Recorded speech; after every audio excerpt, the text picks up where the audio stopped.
Hola!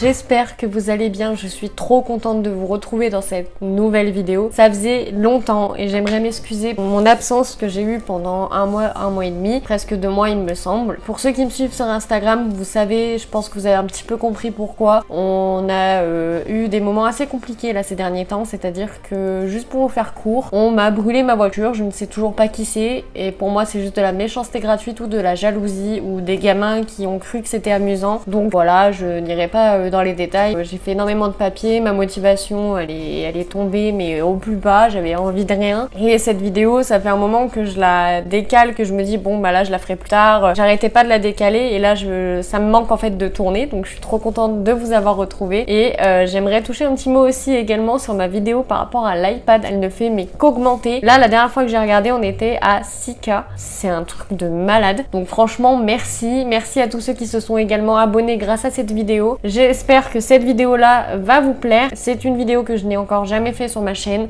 C'est un test, c'est également pour voir si ce type de vidéo vous plaît. J'espère également que vous aurez remarqué que j'ai donc un micro pareil. Pour ceux qui me suivent sur Instagram, vous avez vu que j'ai reçu donc mon micro et j'avais reçu également en même temps mon disque dur, donc il me permettra de faire les montages sur l'ordinateur de mon copain, donc des montages vachement plus qualitatifs, et donc j'espère vraiment que la qualité sera meilleure et que vous serez apprécié les petits efforts que je fais pour que les vidéos soient plus agréables à regarder. Donc aujourd'hui, comme vous l'avez vu dans le titre, je vais vous parler de Laetitia Tourreau. Qu'est-ce que c'est que cette histoire? Pourquoi je veux vous parler d'elle? Dans quel concept je suis en train de me lancer? Et donc je vais vous expliquer tout ça. Pour ceux qui aiment bien un peu tout ce qui est trailer, etc., les trucs d'horreur, comme Squeezie peut faire, comme Auria fait également, c'est là une vidéo où en fait je vais vous parler d'une histoire vraie. Déjà qu'on mette les choses au clair. C'est une histoire vraie, donc une femme qui a été tuée, mais l'enquête n'est pas allée jusqu'au bout, l'enquête n'a pas abouti. Ils n'ont pas trouvé le tueur, ils ont eu des pistes, etc. Et sur internet, bon, on n'a pas énormément d'informations. J'ai fait comme j'ai pu, j'ai cherché le plus d'informations possible pour que vous puissiez voir toutes les recherches, tout ce qui a pu être trouvé, tout ce qui a pu être dit par les journaux, etc. J'ai essayé de ressortir le plus d'infos. Après c'est vrai que ça revenait souvent les mêmes choses, donc j'ai pris un peu tout ce qui sortait, qui était un peu différent, etc. Et j'espère que cette vidéo vous plaira parce que j'ai vraiment mis du temps à faire cette petite enquête, on va dire entre guillemets, et c'est trop bien, j'aime trop. Je pense que j'en ferai d'autres si cette vidéo vous plaît. Donc on va parler de Laetitia Tourreau. Donc on va tout d'abord essayer de comprendre ce qui s'est passé. Ensuite je vais essayer de revenir un petit peu sur son histoire pour essayer de mieux comprendre Laetitia et essayer de comprendre ce qui a bien pu se passer, qui pouvait lui en vouloir, etc. Laetitia Tourreau a été retrouvée assassinée au métro de Paris, les Portes Dorées, le 16 mai 1937, un dimanche. Un des passagers du métro l'a retrouvée, c'était un médecin militaire à ce moment-là, qui l'a découvert écroulé sur son siège avec un couteau de type laguiole planté dans le cou. J'ai oublié de préciser, je ne pense pas que ça soit très important, elle a été retrouvée en première classe, donc je pense qu'elle avait les moyens de pouvoir se payer la première classe à cette époque-là. Elle repose actuellement au cimetière parisien de Thiaïs, je ne saurais pas le dire exactement, je vous l'écrirai là parce que je veux pas dire de bêtises. Dimanche 16 mai 1937 à 18h30, Laetitia rentre du travail, elle monte dans une rame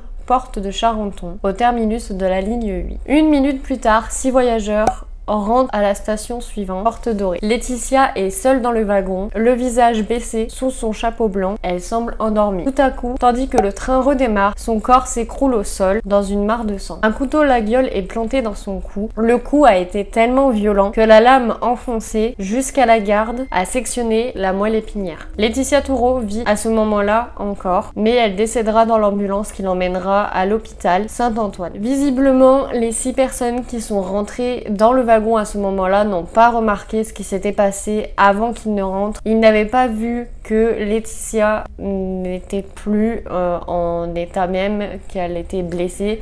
Ils ne l'avaient pas remarqué. Parmi les voyageurs, un médecin se précipite pour aller s'occuper d'elle. Donc comme je vous l'ai dit, c'était un médecin militaire à ce moment-là. Laetitia, le corps gisant sur le sol, a le couteau donc qui est planté au niveau de sa nuque. Et elle était seule dans la rame, personne n'est descendu. Ils n'ont vu absolument personne descendre avant. Le problème, c'est que Laetitia a été retrouvée une station après celle où elle est montée. C'est-à-dire qu'elle est montée à Porte-Charenton, ancien terminus de la ligne 8, et elle a été retrouvée une station après. Donc par rapport à ça, je vous mettrai un petit schéma que j'ai réussi à trouver qui explique quand elle est montée, quand ça s'est passé et quand elle a été retrouvée dans cet état-là, c'est-à-dire mourante. Puisque, comme je vous l'ai dit, elle n'était pas encore morte au moment où elle a été retrouvée écroulée sur le sol, elle était encore vivante, mais elle a décédé dans l'ambulance sur le trajet avant d'arriver à l'hôpital. On suppose donc que le meurtrier est descendu entre deux stations pendant que le train était encore en train de rouler. Il réussit à prendre la fuite pendant 25 ans. Quand je vois ça, je me demande pourquoi 25 ans alors que quand on voit que l'histoire n'a pas été terminée, pourquoi 25 ans? Ils l'ont retrouvé mais ils n'ont rien fait. Qu'est-ce qui s'est passé?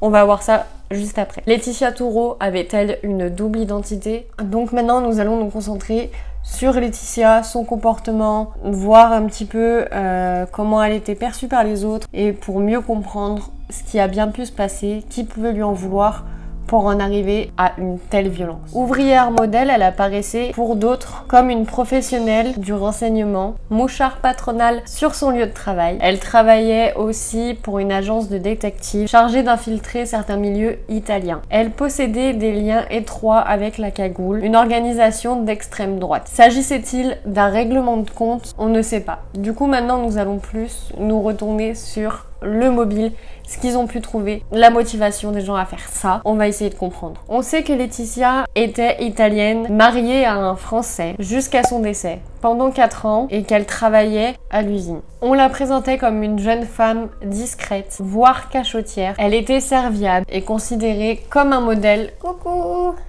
coucou. Allez, descends. Il semblerait qu'elle servait d'infiltrée auprès de ses collègues de travail pour ses supérieurs et aurait même été détective pour des inspecteurs. Le doute persiste, elle entretenait toujours des relations très étroites avec l'Italie et avait 2 Allemands soldats. Basée sur des sites sensibles, était-elle une espionne servant les intérêts de son pays natal? J'ai pu retrouver l'autopsie du docteur qui a donc eu le corps sous sa charge. La victime avait la tête tournée à gauche. Le coup a été porté avec tant de violence que la lame a atteint la moelle épinière.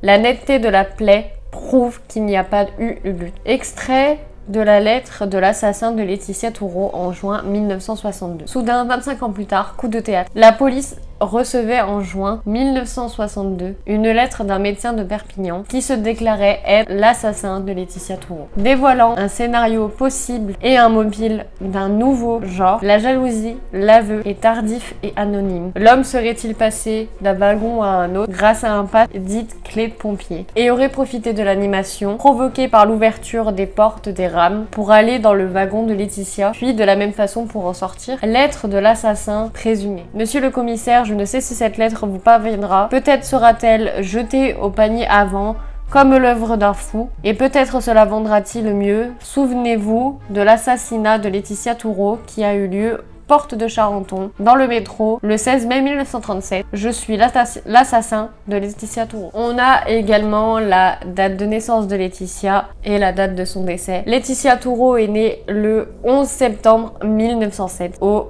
Oias, en Italie, et est décédée le 16 mai 1937 à Paris. D'origine italienne, Laetitia vint s'installer à Paris dans son enfance et se maria en 1930 avec Jules Tourreau. Son mari décède peu de temps après, laissant Laetitia veuve, âgée de 29 ans et ouvrière d'une ferme à Saint-Ouest. Elle possédait une bonne réputation auprès de ses collègues. Cependant, elle espionnait ses collègues sous les ordres de ses supérieurs, ce qui a donc pas forcément plu à tout le monde, du fait de diverses liaisons ainsi que de liens étroits avec sa cagoule, une organisation d'extrême droite. À la suite d'une enquête menée pendant plusieurs semaines avec la commissaire Badin, les autorités ne trouvent aucune piste au sujet tangible, à l'exception d'un lourd paquet de rumeurs. Rien ne semble couler de ce cas, finalement classé à l'aube de la Seconde Guerre mondiale. J'ai essayé de vous retrouver le plus d'informations par rapport à cette histoire qui m'a quand même perturbée dans le sens où on entend que son mari est décédé peu de temps après leur mariage. Donc déjà, on enlève l'idée du mari, ce n'est pas lui. Qui aurait pu lui en vouloir? Bah en soi, tout le monde.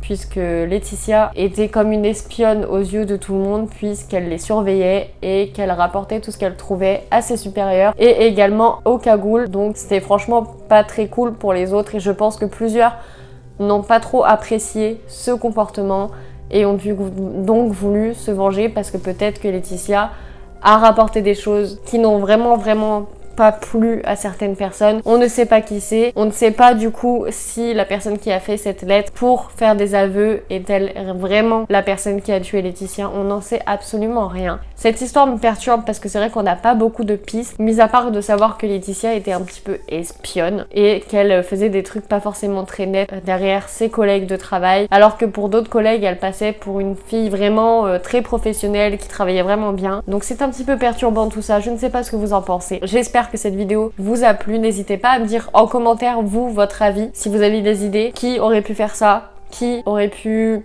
lui en vouloir? Sa famille, des amis, on sait pas trop. J'ai pas énormément eu d'informations sur cette histoire. J'essayerai d'en faire d'autres avec beaucoup plus d'informations, mais je voulais déjà faire un test, voir si ça vous plaît, et si ça vous plaît, j'en ferai d'autres. Je vous laisse sur cette fin de vidéo. J'espère qu'elle vous aura plu. Je vous fais de gros bisous.